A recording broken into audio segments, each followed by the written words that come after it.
Culture associative, votre émission qui permet aux organisations qui sont actives sur le terrain et bien sûr qui sont à découvrir de se présenter, reçoit aujourd'hui, bien qu'étant dans les locaux de l'ONG, Kab Makumba Diawara, qui est président de l'organisation non gouvernementale Tahaou Askanoui, une ONG qui intervient dans de nombreux domaines et qui surtout est présente aux côtés des plus démunis et des personnes en difficulté qu'elle croise sur sa route. Une ONG qui se signale depuis plusieurs années par des actions notamment à la prison centrale de Libreville pour apporter son soutien aux détenus. Elle est donc reconnue par le ministère de l'Intérieur, mais également bien connue des autorités compétentes. Kab Makumba Diawara, bonjour. Bonjour. En quelques mots, comment présenteriez-vous l'ONG Tahaou Askanoui? Je suis Kab Makumba Diawara, président de l'ONG Tahaou Askanoui, qui œuvre dans le social, siège à Kébéville, Libreville. Nous œuvrons dans le social en assistant des personnes en détresse. Voilà, c'est une organisation non gouvernementale, comme vous l'avez bien dit. Nous accompagnons, nous allons dans les prisons, en allant dans les différents lieux de culte, dans l'orphelinat et assister des personnes souvent qui sont en difficulté autre. Voilà, donc c'est le but de cette organisation. Alors c'est une organisation qui a en son sein de nombreux ouvriers, des artisans. C'est en moyenne 300 personnes. C'est une organisation, nous avons une plateforme d'ailleurs où il y a 300 à 400 personnes. Et dans cette plateforme, nous avons sensibilisé les uns et les autres pour que les membres de cette organisation sachent que c'est une plateforme qui regroupe tout le monde sans distinction de religion, ethnie, nationalité. Il est temps que nous prenions notre destin à main en ayant cette organisation qui nous permet de régler souvent certaines de nos difficultés. Et aujourd'hui, ça fait bientôt 8 ans, nous allons dans des prisons et nous nous sommes dit, les membres sympathisants que nous avons dans cette plateforme, des hommes de métier, dans laquelle nous prenons certains jeunes à qui nous confions des hommes de métier pour qu'au moins les jeunes puissent au moins être autonomes. Voilà, donc c'est le but de cette organisation d'ailleurs. Et vous avez parlé d'autonomie, c'est important parce que grâce à cette autonomie, vous parvenez à mener des actions, mais pour la maintenir, il faut des moyens. L'ONG est une organisation qui vit par ses propres ressources, par la cotisation des membres. On voit que vous avez un siège, c'est pas facile de s'organiser comme cela. Comme vous le dites, c'est vraiment pas du tout facile. Il arrive des moments, nous nous en sortirons pas, parce que souvent, vu les cotisations ne sont pas à jour, et nous sommes dans une période de crise économique, crise sanitaire, où certains membres et autres ne sont pas en activité. Mais cela n'empêche pas, c'est un engagement que nous avons pris. Voilà, cela n'empêche pas que nous œuvrons, mais nous solliciterons, bien vrai que si nous avons des personnes qui pourront nous accompagner, parce qu'il arrive des moments, certaines personnes se disent que nous avons même un budget, et entre-temps, nous essayons d'aller avec les moyens de bord. Alors, il y a eu la crise sanitaire du Covid-19 qui a duré 2 ans au moins, avec de nombreuses restrictions. Comment les choses ont été gérées au sein de votre organisation, surtout que l'essentiel des membres pratiquent une activité commerciale? Bon, cette période de crise sanitaire, Covid, l'ONG s'est toujours mis à sensibiliser les uns et les autres. Chaque pays a ses lois et ses règlements et que les gens devraient se conformer à la loi. Nous remercions aujourd'hui, depuis le 10, il y a eu une levée sur le déconfinement et nous espérons que l'activité va reprendre. Mais ce qui est sûr est qu'il y a des moments des personnes qui passent des moments très difficiles, qui n'arrivent pas à joindre les deux bouts. difficile de joindre les deux bouts. Vous recevez des doléances par dizaines parce que parfois on considère que vous êtes une organisation qui est peut-être soutenue. Comment vous gérez ces situations délicates lorsqu'on vous sollicite parce qu'on pense peut-être que vous êtes soutenu par les autorités Merci pour cette question. D'ailleurs, nous sommes soutenus par personne. Il arrive des moments, c'est pas facile. Nous faisons des quêtes parce qu'il arrive des moments où nous avons des malades et à qui nous souhaiterons leur faire partir, évacuation sanitaire, mais nous serons obligés de faire des quêtes par-ci par-là pour essayer au moins d'apporter assistance à ces personnes. Voilà, c'est pas facile. Nous avons souvent des personnes de troisième âge qui souhaiteraient rentrer et qui n'ont pas de moyens. Bon, nous faisons toujours des quêtes pour que ces personnes au moins puissent rejoindre les pays respectifs. Voilà, donc c'est un peu ça. Alors il y a aussi dans votre pan d'activité la prise en charge des jeunes et leur réinsertion. Donc vous travaillez en collaboration avec d'autres ONG sur ce projet de réinsertion?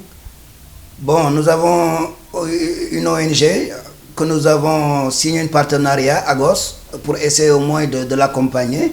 Mais bon, une organisation en général, si les moyens ne sont pas réunis, c'est pas facile que nous puissions faire ce que nous voulons au juste. Mais il y a certaines personnes que nous arrivons au moins à faire la réinsertion en leur confiant des chauffeurs de taxi, la restauratrice, un peu dans les garages et autres, pour que, comme je vous ai dit tout à l'heure, pour que les jeunes puissent être un peu en activité. Mais nous n'avons aucun moyen qui vient de qui que ce soit. Mais vous avez entrepris des démarches auprès des autorités pour faire connaître ces différentes activités, ces différents projets, et peut-être pouvoir mieux leur expliquer ce que vous entendez faire, vu que ça devrait aider. Bon, nous avons adressé des courriers à certains opérateurs économiques, mais jusqu'à présent, il n'y a pas eu de retour. Bon, concernant les autorités compétentes, bien vrai que nous leur avons fait des lettres de notification de l'organisation, et ce partenariat avec les autorités, et voilà, ça va bien. Voilà, on n'a pas de problème, que ce soit de la police, que ce soit de la gendarmerie ou de service d'immigration. Voilà, donc un peu ça va. L'ONG Tahawas Kanui a ses activités concentrées à Libreville. Vous avez aussi entrepris de procéder à l'installation de bureaux dans les 9 provinces que compte le Gabon. Un plan d'action est prévu. Est-ce qu'on peut en savoir davantage? Bon, d'ailleurs, dans la plateforme de cette organisation, nous avons des personnes qui nous représentent dans les 9 provinces. Mais nous souhaiterons à l'avenir aller essayer de leur installer. Parce qu'on ne peut pas parler d'une organisation se limitant à Libreville. Voilà, dans la plateforme que nous avons pas mal de gens, les membres qui sont dans cette panel et puis qui se trouvent dans les 9 provinces. Vous êtes en activité depuis une dizaine d'années, pour être précis. Quelles sont les principales difficultés que vous avez rencontrées pour mener cette activité? D'abord, qu'est-ce qui vous a conduit vers l'action humanitaire? Bon, l'action humanitaire, ce qui nous a poussé à le faire, et parce que, je peux dire, nous sommes nés dans le social. Vous savez, quand vous avez des parents qui vous disent quand l'individu l'être a des soucis, c'est comme quelqu'un qui vient, qui est nu devant vous, à qui vous devrez essayer de cacher sa nudité. Et nous sommes dit, et nous avons pris cet engagement et pour essayer d'apporter ces personnes en difficulté, pour qu'il n'y ait plus de fissabilité. Voilà, pour une personne malade ou fissabilité pour une personne qui a des problèmes avec des autorités. Parce qu'il y a certaines personnes, il faut essayer de les sensibiliser. Sinon, toutes ces personnes font partie de la société. Fissabilité, hein, un terme pour indiquer qu'on demande de l'aide au nom d'Allah, évidemment dans la religion musulmane.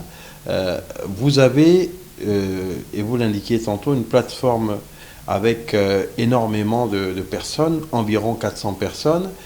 Cette plateforme est animée par certains administrateurs, y compris vous-même. Donc les informations, vous les communiquez à travers ces plateformes numériques.